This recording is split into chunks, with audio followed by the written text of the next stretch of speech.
It's over. It's finally all over. All of that destruction and chaos has finally stopped. Everything that Gohan was trying to put an end to, he finally put an end to it. This could finally be the start of a new beginning. This is What If I Changed Dragon Ball Super Part 2.5 Future Trunks after the Cell Games. So before we begin, I just want to say to you guys I'm sorry. I'm sorry I'm not uploaded for almost 2 months as I'm here recording this. I've had to do my exams and I've generally just been procrastinating a lot, to be honest. But today is when I finally get my upload schedule back on track. Now, with all that out of the way, we can begin. After the defeat of Imperfect Cell, Trunks goes back to his mother and tells her the great news. After all the hard work they've both put in, finally, Jiro's last creation has been wiped off the face of the earth. Bulma is overjoyed after hearing this news, but she does tell Trunks there's been something in the back of her mind that's been kind of bugging her for a bit. If Cell's released in this timeline, then that must mean that Jiro's lab must at least be relatively intact. And what if there's another android still being worked on that is even stronger than Cell? Trunks' heart skips a beat a bit after hearing this. He must go and obliterate Jiro's lab completely. Mere minutes after that conversation, Trunks arrives at Dr. Jiro's lab that's still barely intact. Now, Trunks was originally going to just blow up the lab, but then something stopped him from doing that. As much of a psychopath Jiro was, he was still a genius. And maybe Trunks can salvage some remains from Jiro's lab that can help him rebuild humanity in some way. But after collecting a bunch of notebooks and blueprints, Trunks finds something that makes him go silent. An android pod that has not been opened yet, labelled Number 16. Trunks remembers Android 16 from the other timeline and how he's incredibly strong and gentle by nature. So maybe if he awakens 16 this timeline, not only will they give him a strong ally, but someone else help him rebuild Earth. And besides, if 16 this timeline is evil, not only was he much stronger than 16 in the other timeline, but the androids from his timeline were weaker than the ones in the other timeline he went to.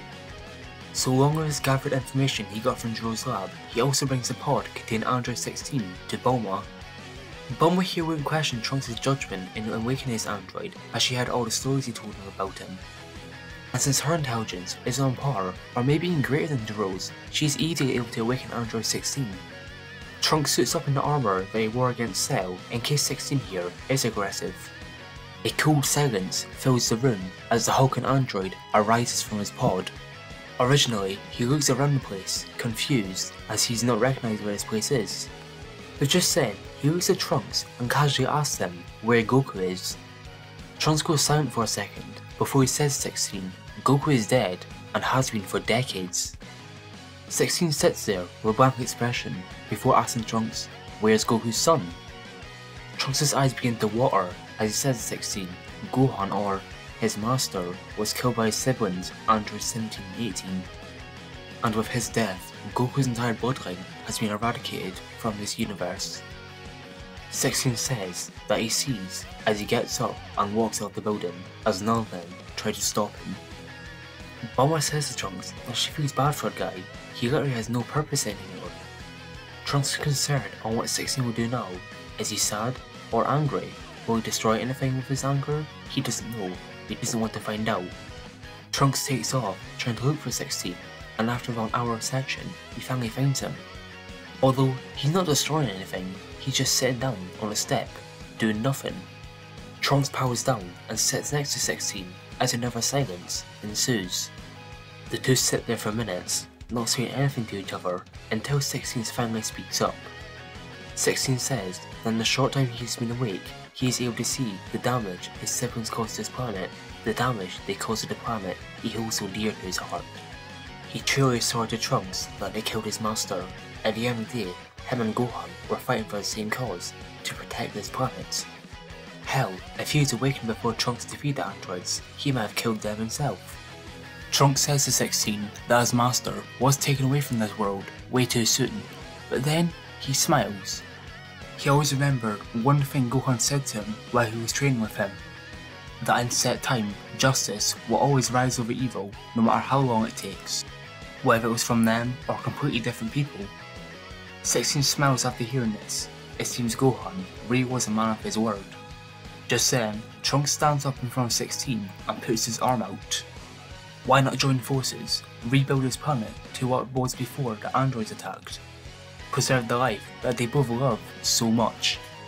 After this, 16 grabs Trunks' hand and shakes it. After this, both Trunks and 16 begin rebuilding the planet to its former glory, and with help from Bulma's technology, they are able to do so in rapid succession.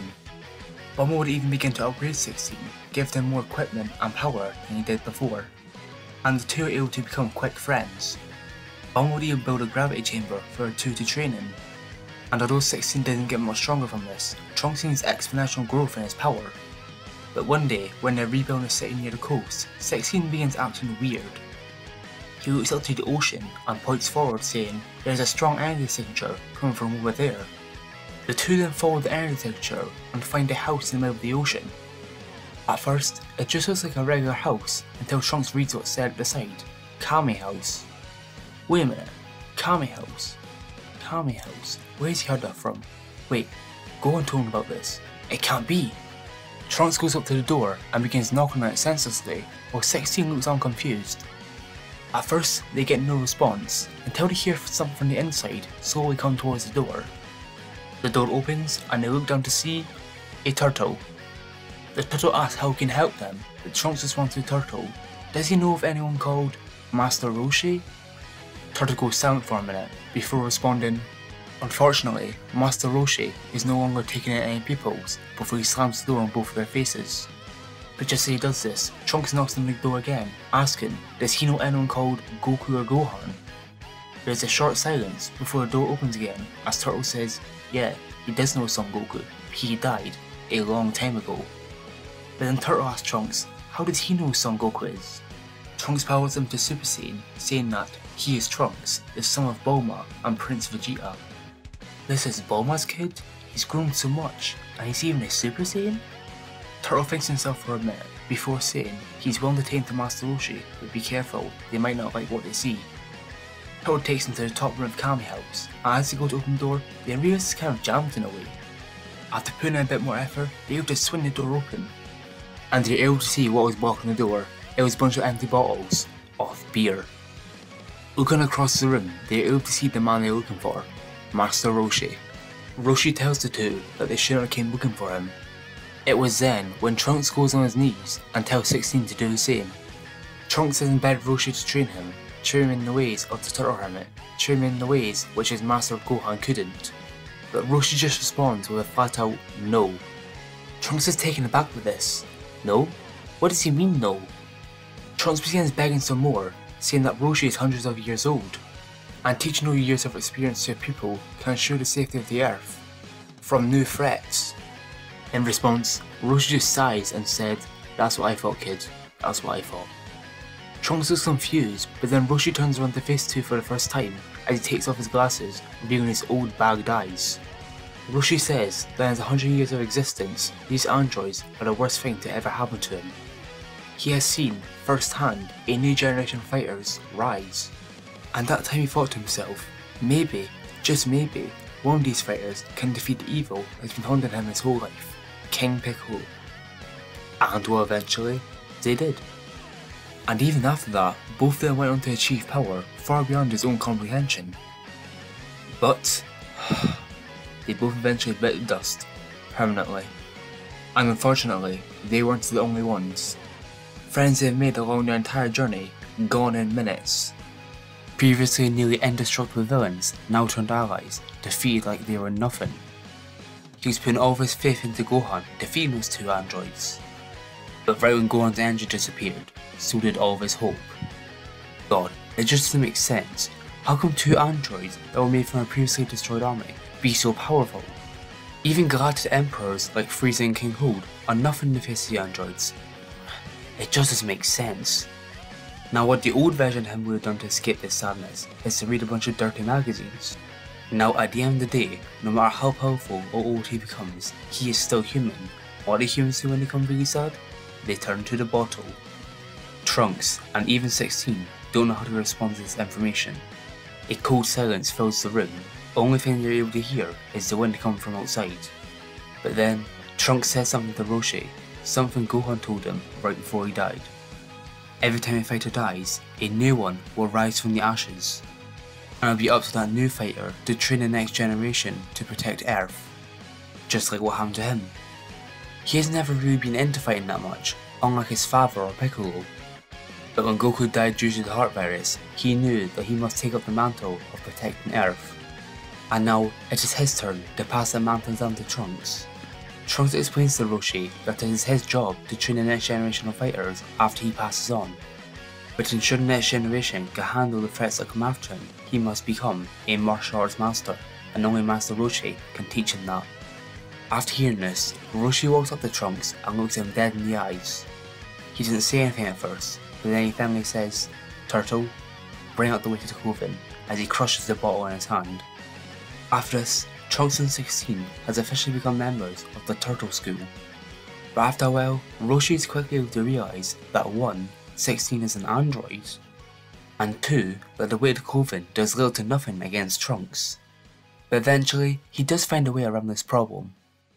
After a bit, Roshi is able to meet an old friend of his in Bulma, and Bulma is shocked by not only the fact that Roshi is alive, but he's no longer creepy anymore.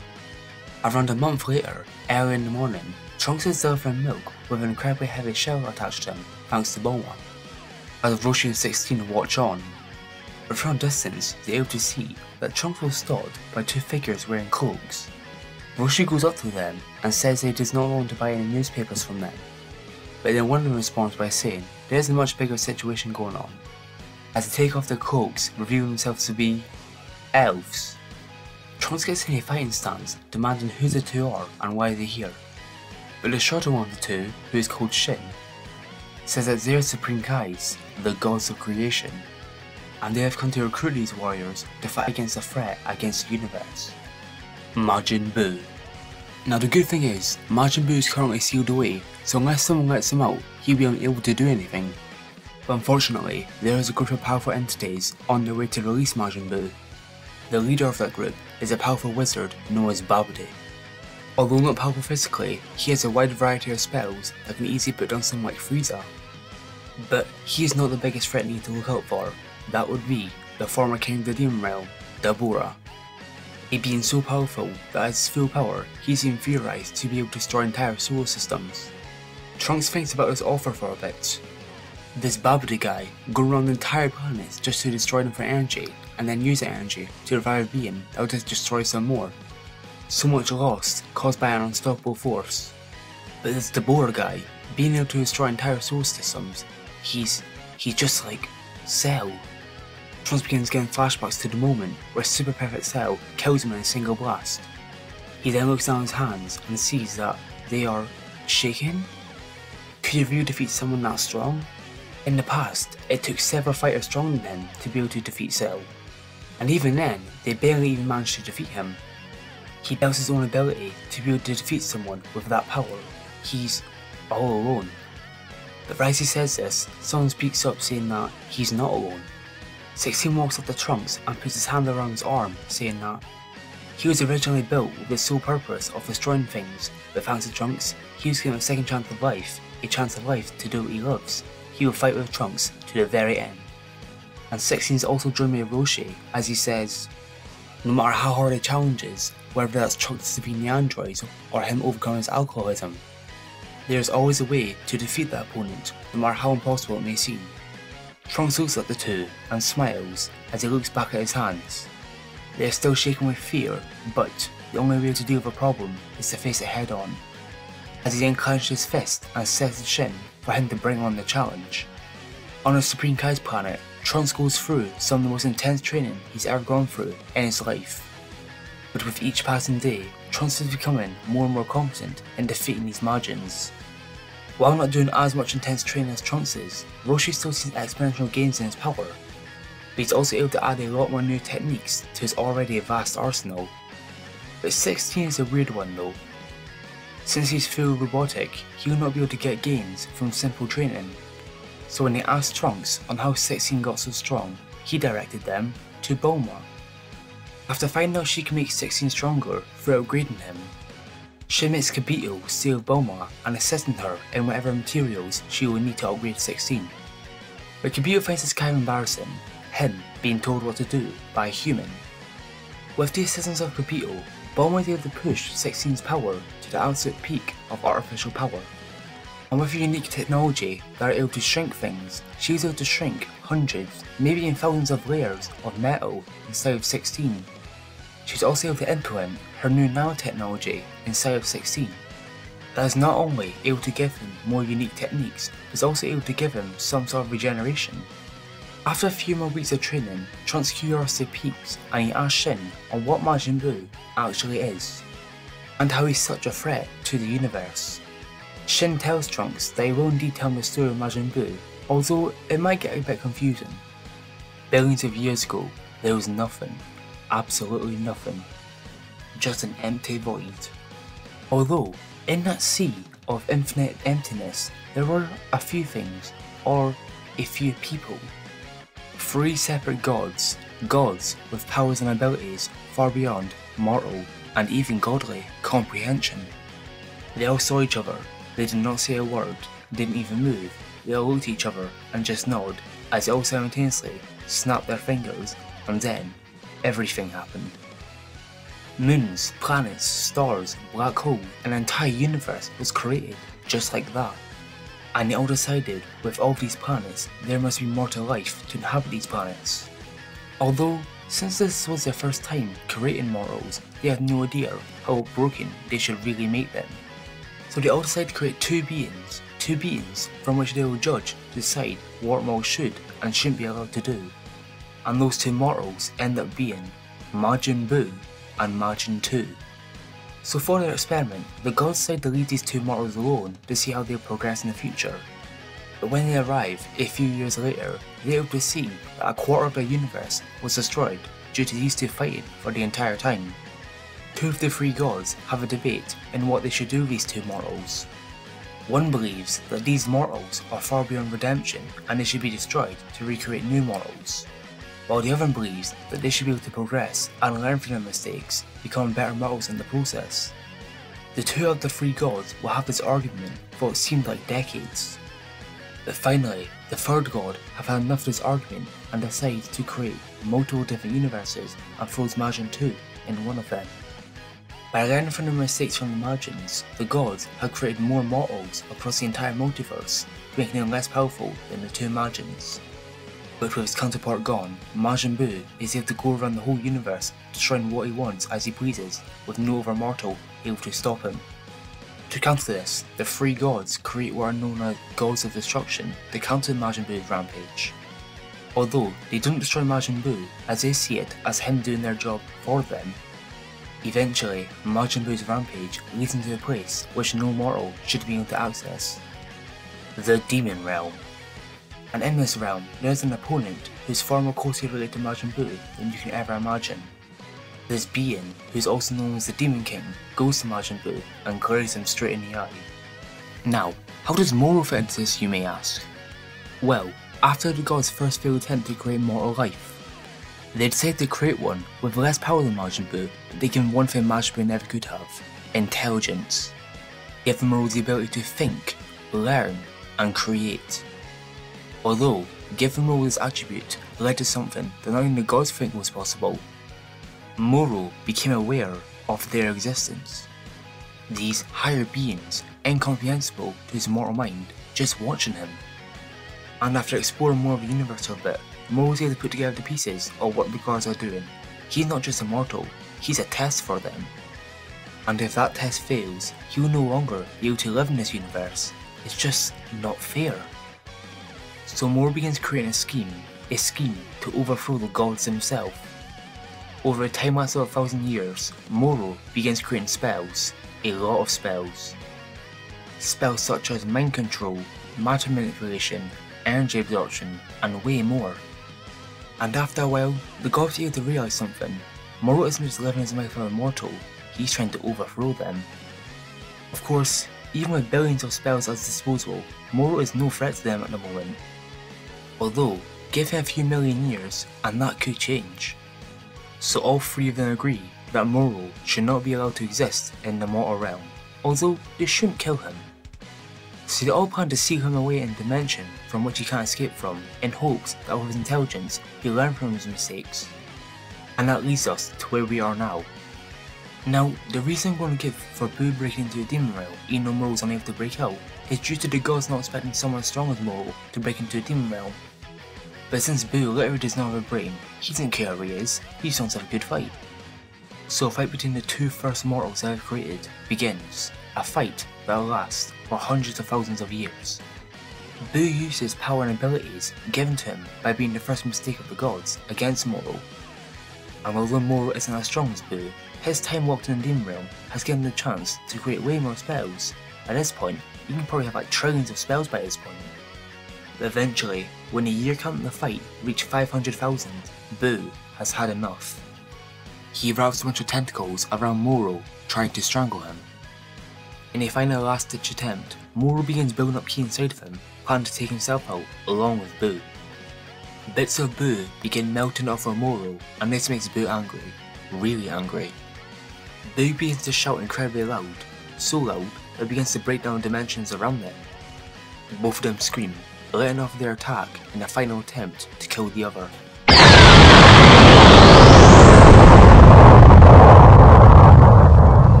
In the silent vacuum of space, not a peep from the two can be heard. But in the distance, a star can be seen shrinking, becoming less and less bright until it completely disappears. The thing that is behind this is revealed to be Moro. He begins maniacally laughing. The gods are fools to underestimate his magic. They thought they could just lock him away and be done with it, but no, he's returned, much more powerful than they can ever believe. He sees that the gods have been at work, making the universes full of life. And now, he's going to take that life away from them, using it to overthrow the gods once and for all. Moro begins to go around the universe, absorbing planets and stars as he pleases, getting more and more powerful by the minute. But during his rampage around the universe, someone tried to stop him. A lower tier of the gods that he once knew, called the Grand Supreme Kai, tries to stop him, trying to use his magical ability to try and lock away Moro's magic ability, resulting to him using his final attack to try and lock away Moro. Moro lets the attack hit him, trying to see if he can take any energy from it. But as he's doing this, he sees two figures manifest behind the Daikai Ocean. The True Gods has had enough of Moro trying to destroy the life they have created. Without Daikai Ocean knowing, the two use their own techniques to strip away Moro, his magic and ki abilities along with all the other energy he has stolen from the universe, making him truly nothing to them. After this, the Galactic Patrol come and take Moro away to the most advanced jail cell and keep him there for eternity. Moro's anger towards the gods is fueled even more here. All of those millions of years of work gone in seconds. He makes an oath to himself, no matter how long it takes, he will break out of his prison and kill not only the gods, but the entire god hierarchy. Although, something from that encounter does stay in his mind. There were two gods instead of three. Why is that? But unfortunately, Moro is not the last threat the universe has to face. Boo has survived his fight against Moro and continued his conquest on universal destruction. Although, one bad thing did come out of that fight. Due to Moro using an excessive amount of magic on Boo, every once in a while he must rest for years on end to regain his strength. But unknown to him, someone tried to take advantage of Boo while he's in this resting state. A wizard named Bebede heard stories about the type of magic Moro used on Boo. And Bebede knows that the only magic user in this universe that surpasses him is Moro. So maybe if he uses magic on Boo while in his resting state, he might be able to take control of him and make him do whatever he wants. Not only could this deal with Moro, but can also help him in his universal conquest. So he eventually tracks down Boo while he's in his hibernation state and tries to spell on him, and it works. With Boo under his control, Moro nor the gods can stand in his way. But one day, one of those gods did decide to confront them, the Grand Supreme Kai. But during his fight with the Grand Supreme Kai, Boo done something that Bebede has never seen him do before. Absorption. And when Boo eventually absorbed the Grand Supreme Kai, well, he sort of became more of a downgrade than he was before. But he was still strong and under Bebede control, so he didn't care. But after this, the other Supreme Kai showed up and tried to take care of Majin Buu. Although Boo killed all of them, they managed to kill Bebede in the process. But before he died, he managed to make a spell that created a clone of himself, and he called this clone Babidi. And ever since then, Babidi has been looking around for Majin Buu's egg to revive and control him. And that leads him to where they are now. Trunks is speechless after hearing the story of Majin Buu. This thing has defeated wizards and gods? But wait, Shin said that Moro was the first king of the Demon Realm, but now Dabura is. How exactly does these two compare in power? Shin says that the power of Moro is mainly surrounded in legend. He can say with absolute confidence that Moro is stronger than Dabura, by a pretty good margin as well. Trunks was hoping that Dabura was relatively on par with Moro, because if that was the case, then Dabura would be relatively on par with Buu. And since Dabura is rumoured to destroy solar systems, then Buu shouldn't be a problem, but unfortunately, that's not the case here. They're going to need to train even harder in case Buu gets released. And Trunks has devised a little plan in order to defeat Dabura. Image training. If Trunks is able to fight Super Excel over and over again with Master Super Saiyan and eventually surpass him, then he can get the jump on Dabura with Super Saiyan 2, guaranteeing his victory against him. But the ideal person they want to fight Dabura is Android 16, since he doesn't give off any energy. But even with all of his upgrades from Bulma and Kibito, would he be enough? Only time will tell. Back to training. Over this period of training, Shin's able to see how much of a master swordsman Trunks is. And with his excessive growth in power, Shin thinks that Trunks might be ready to pull the Z-Sword. Shin brings Trunks to a massive stone pillar with a sword on top of it. Shin says to Trunks that sword stuck in the stone is rumoured to be one of the most powerful weapons in the universe. Trunks grabs the blade and begins pulling on it with all of his might. Shin watches in amazement. Could Trunks actually pull the sword out of the stone? But while he's watching, a massive white light engulfs the area. When the light dissipates, Trunks is revealed there, panting. But when Shin sees what's in his hand, he is at a loss for words. Trunks is wielding the Z-Sword. Over a short period of time, Trunks begins training the Z-Sword, seeing massive gains that he's never seen before in his life. Around about a day and a half before the fight against Majin Buu, 16, Bulma and Kibito arrive on the Kai's planet. Trunks can't sense anything, but he can tell 16 is way stronger than he was before, and he wants to test that power. And knowing that 16 can regenerate, Trunks wants to try the sword on him. The two charge around each other with immense speed until 16's arm collides with the Z-Sword. 16 is revealed to have a little dent in his arm, and the Z-Sword is sliced in half. Oh crap baskets. That did not just happen, did it? Shin is freaking the hell out right now. Wait, the Z-Sword broke? No, that can't be right. The Z-Sword can't break. That's a part of the legend. But while everyone else is panicking, someone says to them that all this noise is hurting his ears.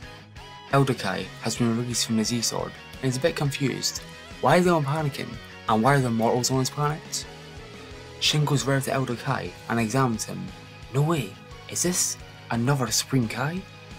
But Elder Kai just smacks Shin in the head, saying that does he know anything about personal space? These young people do not respect the elderly these days.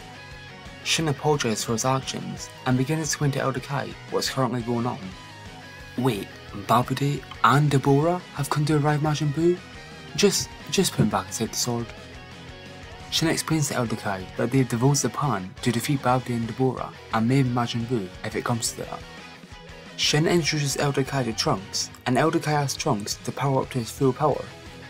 In response, Trunks powers up to Super Saiyan 2, a form that he has mastered by this point.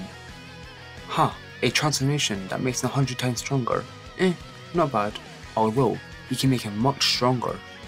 With a special ritual he can perform on Trunks.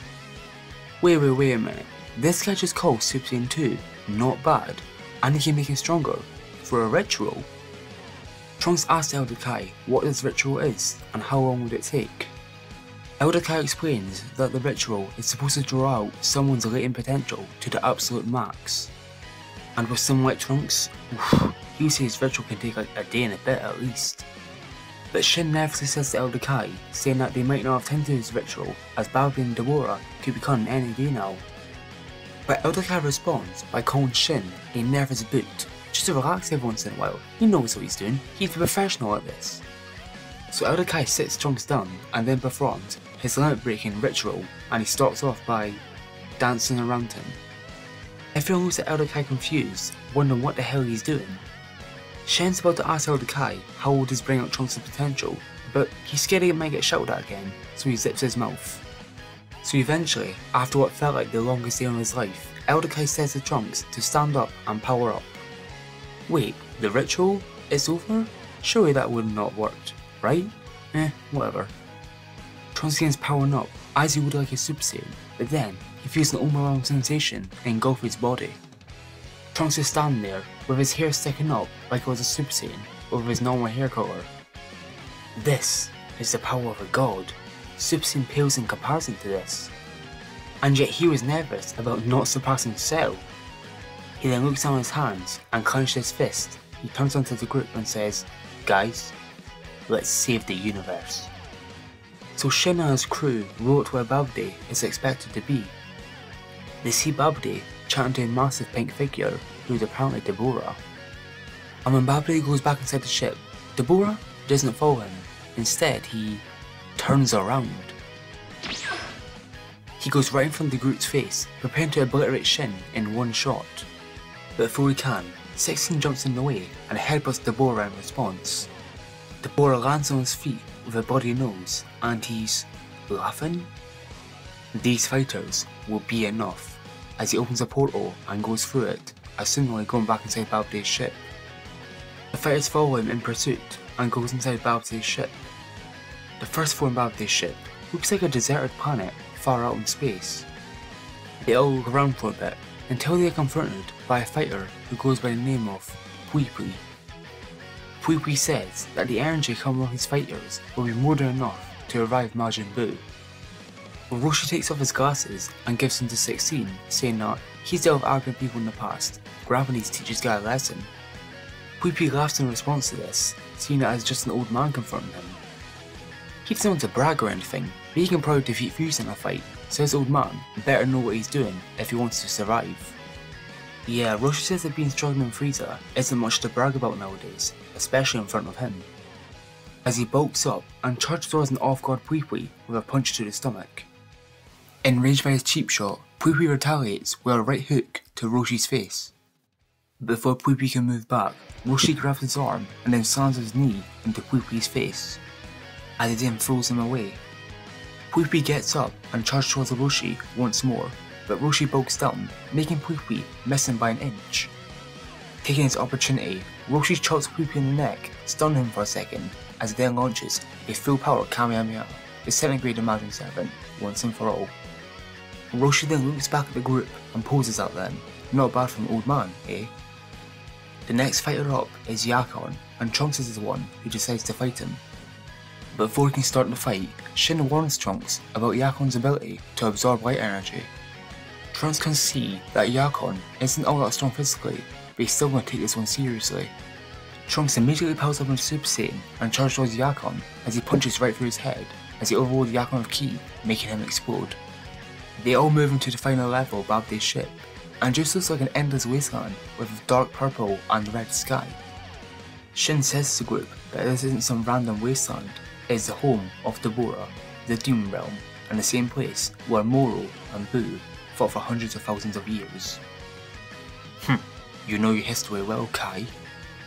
Catching the group by surprise, Dabura is sitting on a rock behind him, holding some stones in his hand.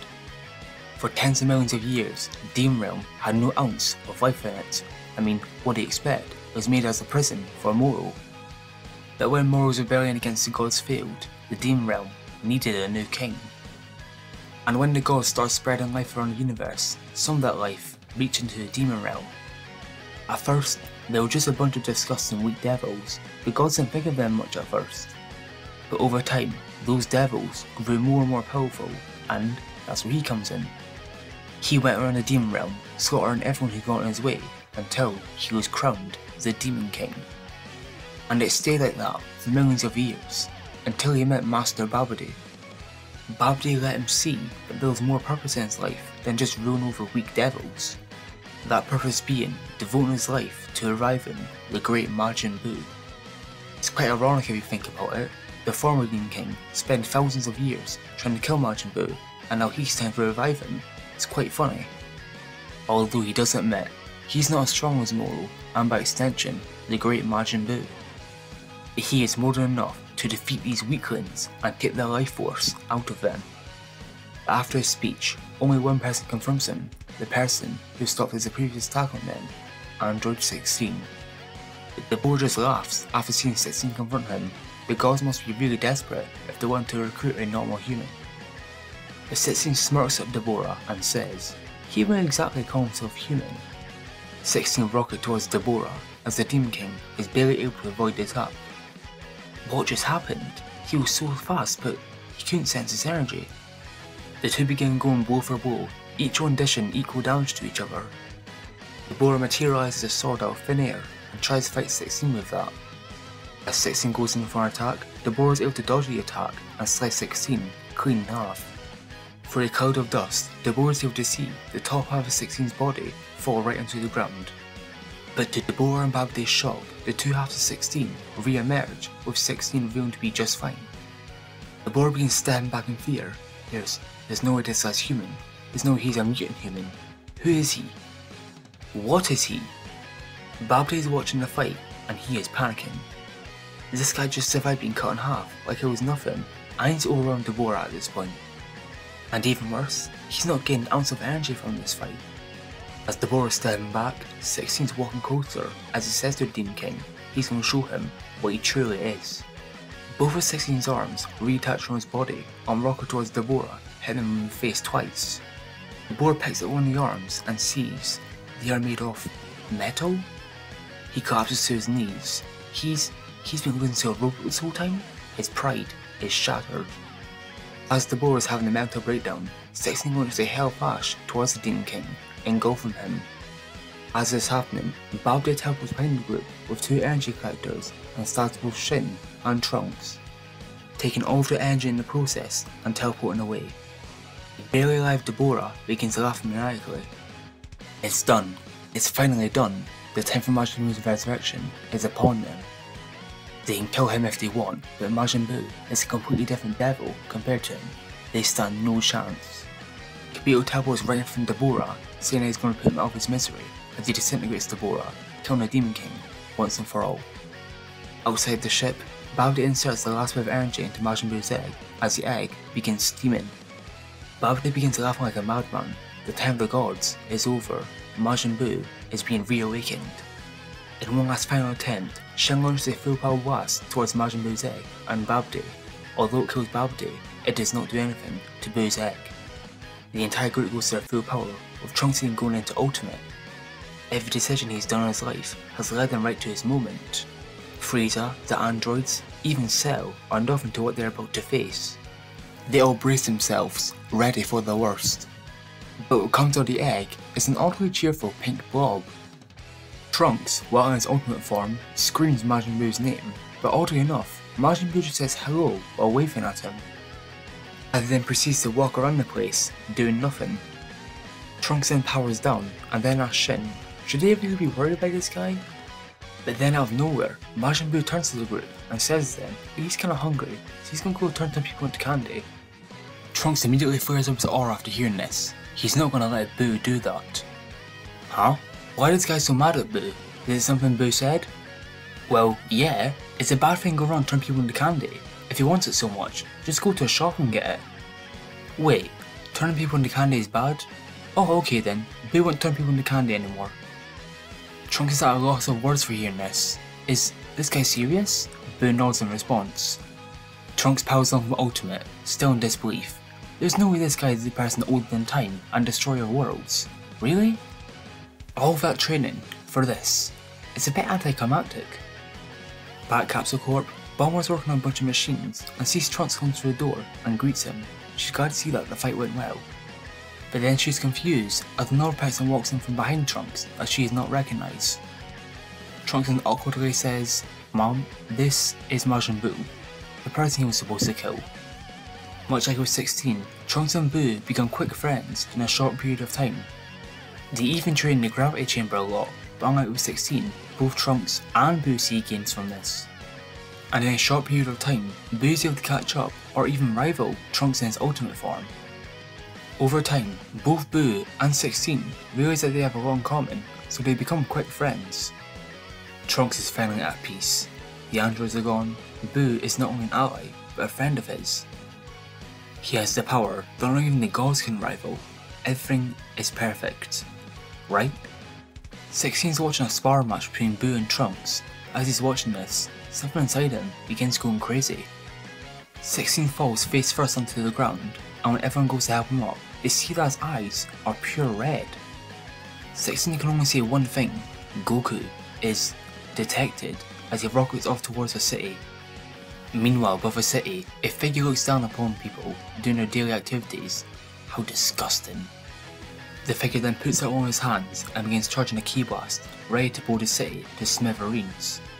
But before he can launch it, a fist hits him directly in the face as Android 16 has stopped him. How dare this mortal attacks a divine being like him? Right after this, two more people arrive to the scene: Trunks and Boo.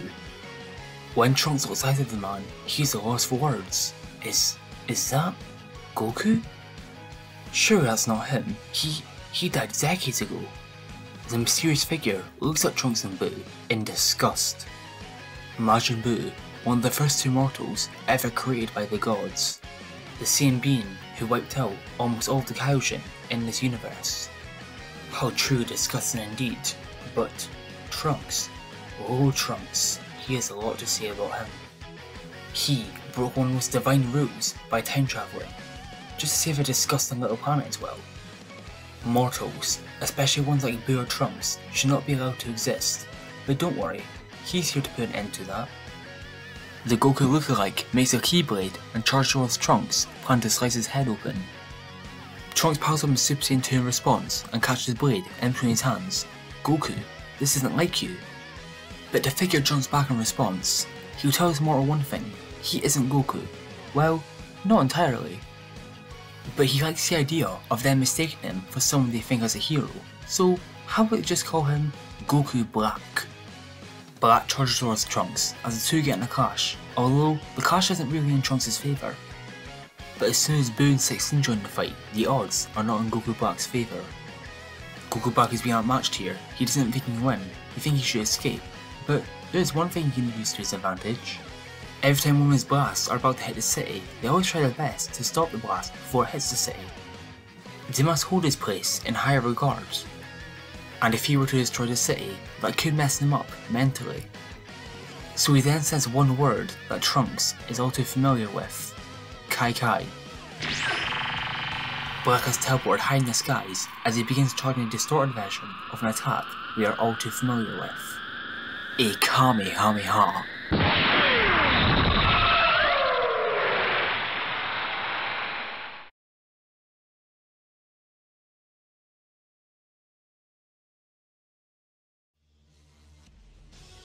Trunks cannot believe what he's seeing. The whole city is destroyed. Isn't it beautiful, Trunks? All those mortals gone, just like that. No longer would they plague this universe with their existence. Although, someone has a bigger reaction over this than anyone else. Majin Buu is shaken with anger right now. Trunks always said that Goku was a great man, but then why is he destroying the city? So many innocent lives gone just like that. Boo begins steaming, literally, as the steam resides, there's revealed to be another Boo. This other weird looking gross Boo begins looking around at everyone with a blank expression, but when he lays eyes on the real Majin Buu, he grins. Without hesitation, the other Boo rams himself into the real Boo. Trunks immediately powers up into Ultimate and goes over to help his friend. Goku Black laughs after seeing this. These mortals are so primitive that they're fighting each other. While distracted, 16 comes in and punches the imposter in the face, doing good damage in the process. Back to the Boo situation. Evil Boo is being brutally beat up by the teamwork of Majin Buu and Ultimate Trunks. And before they're about to kill him, he decides to perform his final trump card. He aims his antenna at Majin Buu, planning to turn him into candy, although Fat Boo had prepared for this. When the beam comes towards him, Boo coats his hand in Ki, and to everyone's surprise, he slaps his blast right back at Evil Boo, turning him into candy instead. They have won the fight against Evil Boo, although their victory is bittersweet as Trunks immediately goes over to help Android 16 against Goku Black. But Boo's feeling a bit curious right now. He looks down at Boo that he just turned to candy. You know, he's feeling pretty hungry right now. Trunks and 16, with their combined power and perfect chemistry, are able to actually match up to Goku Black. But throughout the fight, it appears that Goku Black is somehow healing himself, and with his same biology, he gets a power boost from that. At this point, would he even be able to win? But unknown to them, they're about to receive help from a fighter that will be able to turn the tide of the battle in their favour.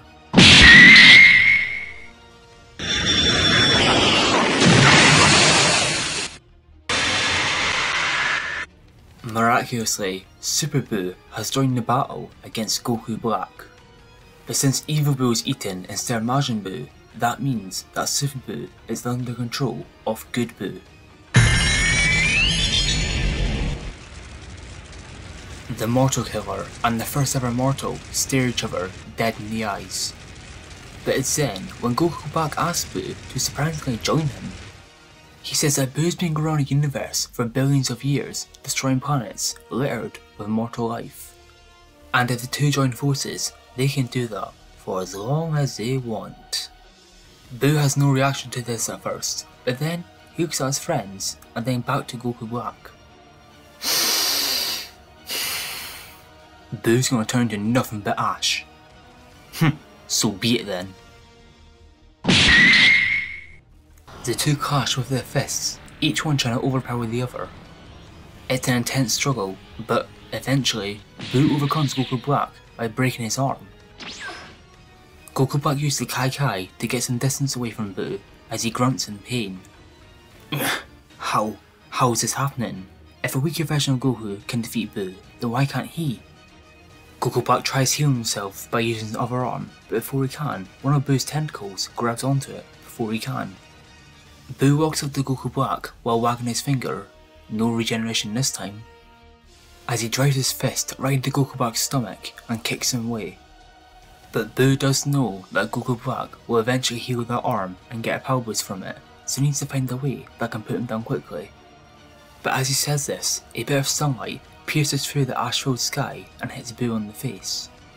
Boo looks up to see where the lights come from, and then he sees, wait, that's it, the sun. Boo immediately begins telepathically communicating with Trunks, telling him of the plan he has in mind. Goku Black has just Kai Kai'd towards Boo with a new healed arm. No more games, creature. Now we finish this. But then Boo takes off a piece of himself and throws it at Goku Black, restraining him in place. Black unknowingly says to Boo if this is how he plans to defeat him, but Boo smirks in response to this. Black demands to know what Boo's smirking about, but a second later he'll find out what he is smirking at. Right as he says this, Trunks Kai Kai's right behind Black and only says one word: Final Masenko.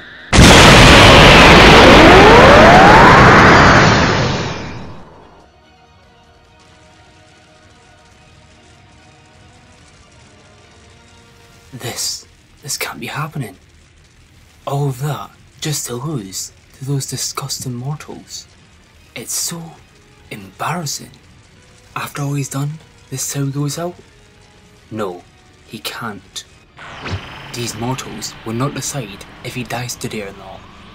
He is the Masu. He is supreme. He is a god. Meanwhile back on Earth, Trunks asks Boo, does he really think that took care of Goku Black? Boo says with confidence that as obviously did, they can't sense him anymore. And besides, there's no way anyone could survive the attack that strong.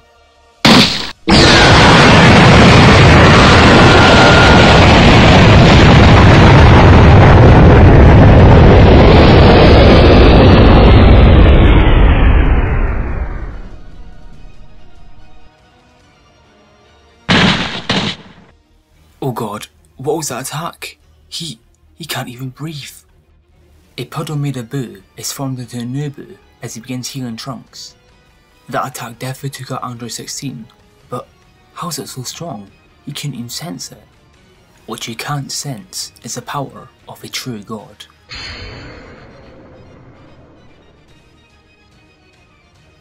You see, the difference between you and me, Trunks, is that you have the power that was gifted to you by a god, but him, he has the power of a god.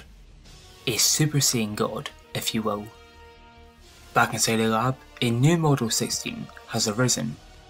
Thank God Bulma made other models of him, but he needs to go back to the fight as fast as possible, otherwise everyone else will die.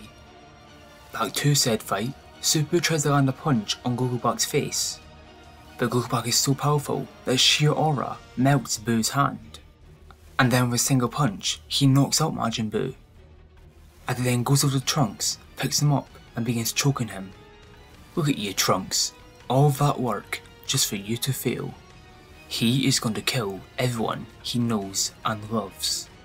But right before he's about to kill Trunks, a blast hits Black in the back from behind and makes him drop Trunks. And it was revealed that the blast came from Master Roshi. Black says to Roshi, among all the warriors he has defeated today, what makes this old man think he can defeat him? Roshi simply said that he doesn't, but he promised that boy that he will fight until his last breath. Very well then. Black charges towards Roshi and stabs him right in the chest. Tell me, old man, what exactly did you accomplish here? In his last breath, Roshi says, what I accomplished? Well, I accomplished some spare time. As Roshi dies, Gogobak takes a minute to think about what he meant by that, but then he realised. He looks on for Trunks and Boo's body, but they're not there. It was all a distraction. They failed him. A god! Back at Capsule Corp, 16 throws the body of Boo and Trunks into a time machine and begins typing in coordinates. Boo wakes up while this is going on and asks 16 what he's doing. 16 says that Trunks told him that in any dire situation, boot the time machine as soon as you can, and it looks like it's a pretty dire situation right now. He'll try his best to fend off Gogobak while they go back to the past to try and get help, as he presses one more button as the time machine disappears. Boo finally finishes healing Trunks and even gives him a new set of clothes in the process. He looks out the window to see the endless void of space-time. These past fighters better be something. And as the two are going back to the past for help, this will leave off for now.